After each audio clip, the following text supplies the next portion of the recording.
बांग्लादेश की बड़ी बात। बांग्लादेश में बीते कुछ समय से चल रही हिंसा और अराजकता में धार्मिक अल्पसंख्यक उपद्रवियों को निशाना बना रहे हैं। लगातार हमले और मंदिरों में तोड़फोड़ के खिलाफ हजारों हिंदुओं ने प्रदर्शन भी किए हैं। इस बीच देश की नई अंतरिम सरकार में गृह विभाग के सलाहकार शखावत हुसैन ने यह माना है कि अल्पसंख्यकों पर हमले हुए हैं और उनकी सुरक्षा में चूक भी हुई है। जनरल एम शखावत हुसैन ने हिंदुओं से इसके लिए माफी मांगी है। साथ ही उन्होंने कहा है कि शेख हसीना की पार्टी आवामी लीग पर हिंसा फैलाने के आरोप लगाते हुए कार्रवाई की चेतावनी भी दी है। शखावत हुसैन ने देश के हिंदू समुदाय से उनकी रक्षा करने की विफलताओं के लिए माफी मांगते हुए कहा है कि जिम्मेदारी न सिर्फ सरकार की बल्कि बहुसंख्यकों की भी है।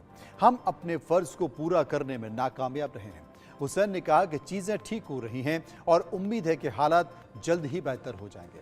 शखावत हुसैन ने शेख हसीना की पार्टी आवामी लीग के नेताओं को कड़ी चेतावनी दी है। उन्होंने कहा है कि अगर आवामी लीग के लोग किसी भी तरह की अव्यवस्था पैदा करने की कोशिश करेंगे तो उनसे सख्ती से निपटा जाएगा। शेख हसीना के इस्तीफे और संसद भंग होने के बाद मोहम्मद यूनिस के नेतृत्व में अंतरिम सरकार बन गई है। नई सरकार की ओर से हिंसा बंद करने के लिए कई सारी अपीलें भी की गई हैं, लेकिन देश में अराजकता रुकने का नाम नहीं ले रही है। देश में हिंदू बीते एक सप्ताह से लगातार हिंसा का शिकार हो रहे हैं, हिंसा का सामना कर रहे हैं। कई जगहों पर मंदिरों में तोड़फोड़ की घटनाएं भी हो रही हैं। इसे लेकर बांग्लादेश के खिलाफ बांग्लादेश के हिंदुओं में गुस्सा बढ़ रहा है। चटगांव और ढाका समेत कई बड़े बड़े शहरों में हिंदुओं ने विरोध प्रदर्शन भी किए हैं। बांग्लादेश में धार्मिक अल्पसंख्यक समुदाय के खिलाफ हिंसा और मंदिरों में तोड़फोड़ की घटनाओं पर अंतरिम सरकार के मुखिया प्रोफेसर मोहम्मद यूनिस ने गहरी चिंता जाहिर की है। मोहम्मद यूनिस ने धार्मिक अल्पसंख्यकों पर हमलों के बारे में बात करने के लिए हिंदू छात्रों और युवाओं से बातचीत भी की है और हिंदू समुदाय की सुरक्षा के मुद्दे पर चिंताओं को भी सुना है।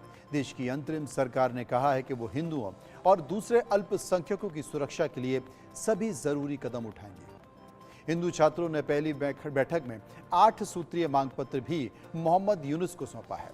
मांगों में अल्पसंख्यकों की सुरक्षा के लिए कदम उठाने, हिंसा पीड़ितों को मुआवजा देने और अल्पसंख्यक संरक्षण कानून शामिल हैं।